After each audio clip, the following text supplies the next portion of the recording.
नमस्कार दोस्तों,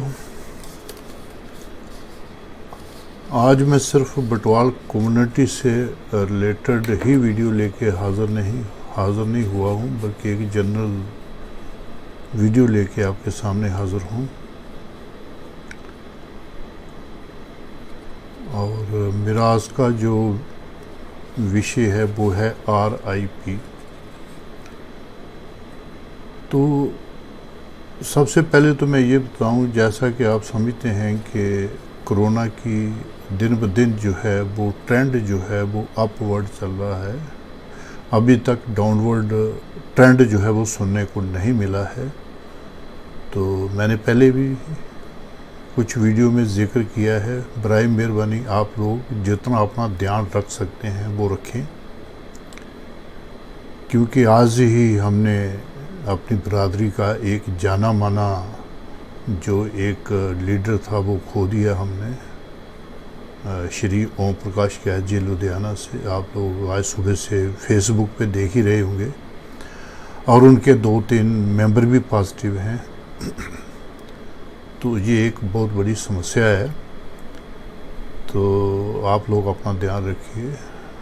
मैं दुआ करता हूँ भगवान से कि उनके जो जितने परिवार हैं उनको ये दुख सहने की जो है ना वो शक्ति प्रदान करे। उनकी आत्मा की शांति की प्रार्थना करते हैं हम लोग। और जो पीछे मेंबर हैं जो पॉजिटिव आए हैं, हम दुआ करते हैं कि बड़ी जल्दी से जल्दी वो ठीक हों। तो एक ये था। आज कल जब मैंने ये वीडियो डाला शाम को, रात को बल्कि, तब से लेकर अभी तक हमारे जितने भी लोग हैं तो वो RIP एक लफ्ज़ लिखते हैं। जब भी इस तरह का कोई केस होता है तो वो एब्रीवेशन जो है वो RIP लिखते हैं। तो मैं उस RIP के हवाले से आज आपसे के सामने हाज़िर हुआ हूँ उस पर बात करने के लिए। दोस्तों, पहली बात तो ये है कि लफ्ज़ कुछ भी हों, जो भाव है उसका वो समझ में आता है कि जो आदमी है वो एक्सप्रेस क्या करना चाह रहा है। तो लफ्ज़ कोई मानी नहीं रखते। और कई बार आदमी की खामोशी जो है, भले वो खुशी का टाइम हो या गमी का टाइम हो, कई बार खामोशी भी सारे का सारा उसका जो भाव है, उसका जो अर्थ है, वो जो कहना चाह रहा है, उसकी खामोशी जो है वो भी बयान कर देती है। तो जो लफ्ज़ हैं, जो वर्ड्स हैं, जो हम जो बात करते हैं खुशी के टाइम पे, गमी पे टाइम पे, इसका कोई ख़ास कोई ख़ास वो रह नहीं जाता, उस वर्ड नहीं रह जाता।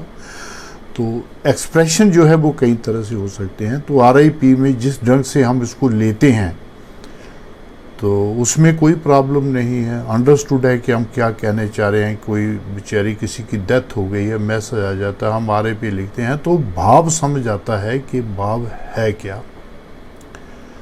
लेकिन कुछ पैरामीटर हैं हर मज़हब के, हर रिलीजन के। तो मैं उसके हवाले से आज आपसे जो है ना रूबरू हूँ। सबसे पहले जो डेड बॉडी है उसकी वर्ल्ड लेवल पे काफ़ी तरह की डिस्पोजल्स हैं। जो हमारा एंशिएंट और पुराना तरीका है उसमें एक तो डेड बॉडी को बाहर खुले में छोड़ दिया जाता था। जहाँ पे पहाड़ी इलाका है, पहाड़ी के बीच में यहाँ जगह होती थी, वहाँ छोड़ दिया जाता था कि पंछी वगैरह इनको खा लें। वो काफ़ी कंट्रीज़ में आज भी रिवाज है। इंडिया में और कई दूसरी कंट्रीज़ में डेड बॉडी को पानी में बहाने का रिवाज है, जिससे कि वहाँ के जो समुद्र के जीव जंतु हैं वो उसको खा लें ताकि वो बॉडी काम में आए। आजकल उस बॉडी की डिस्पोजल मशीनरी भी है। आप बेहतर जानते हैं कि मशीन में डाल के उसका संस्कार कर दिया जाता है।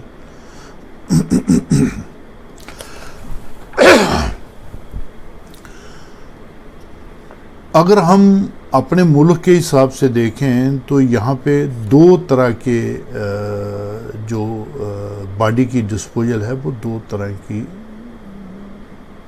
आम तौर पे जो है ना वो ज़्यादा प्रचलित है। एक संस्कार है जो हिंदू और इसके एसोसिएट्स जो हैं कास्ट है वो जला करके संस्कार करती हैं, और दूसरा बरियल है, दफनाना, जिसमें इस्लाम, क्रिश्चियनिटी और इससे एसोसिएटेड जो सेक्ट हैं वो दफनाते हैं बॉडी को।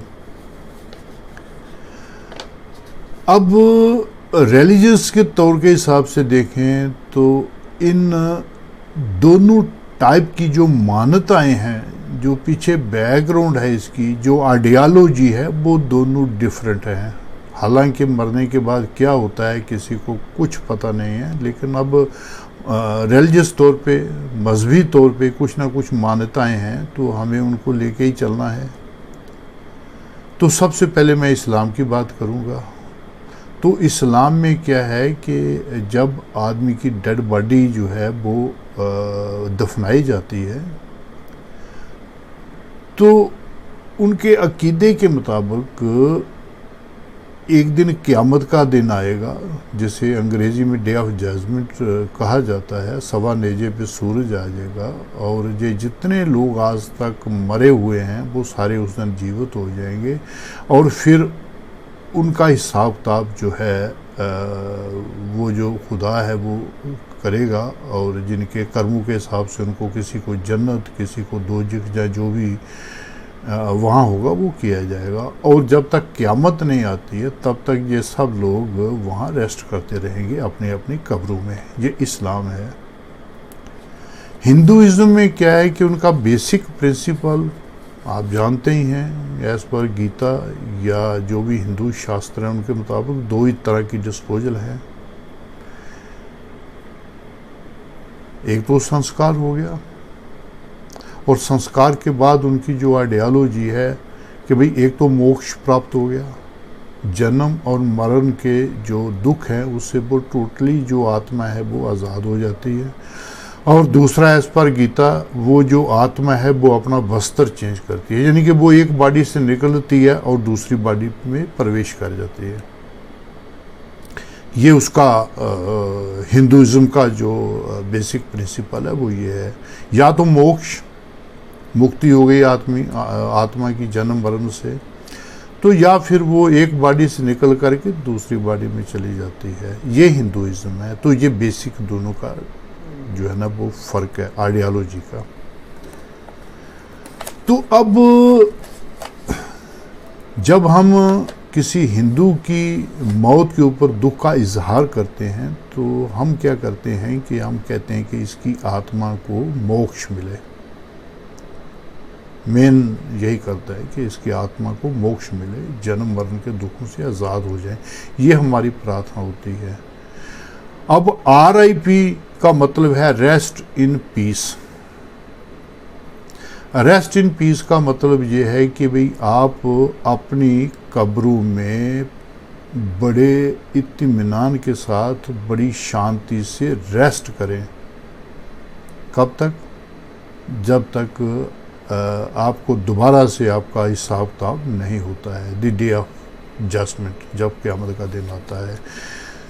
तो ये एक समझने का विषय है। आप लोग लिखिए RIP, कोई प्रॉब्लम नहीं है, बट ये समझने का विषय है कि क्रिश्चियनिटी और इस्लाम में RIP लिखा जाता है कि रेस्ट इन पीस मीन्स कि आप अपनी कब्र में रेस्ट कीजिए। बट हिंदुइज्म में जैसे कि मैंने आपको बताया कि वो चूँकि एक आत्मा जो है एक जिस्म से इनके दूसरी में चली गई, तो उसका अपना दूसरा सफ़र शुरू हो गया। तो दूसरे लफ्ज़ों में हम दुआ कर सकते हैं कि इसको मोक्ष मिले।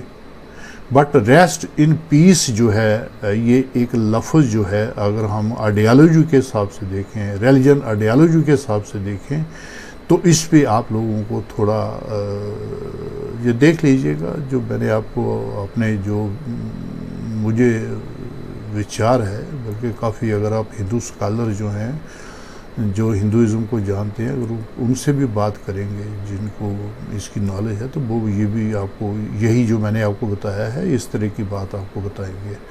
अब ये एक इसको व्यक्त करना है, अपना जो है आपको एक्सप्रेस करना है कि किसी की मौत के ऊपर आप क्या एक्सप्रेस कर रहे हैं, तो उस हिसाब से कोई प्रॉब्लम नहीं है। बट बेसिक आइडियालॉजी है, इसको भी दिमाग में रखें कि रेस्ट इन पीस क्या है और मोक्ष क्या है।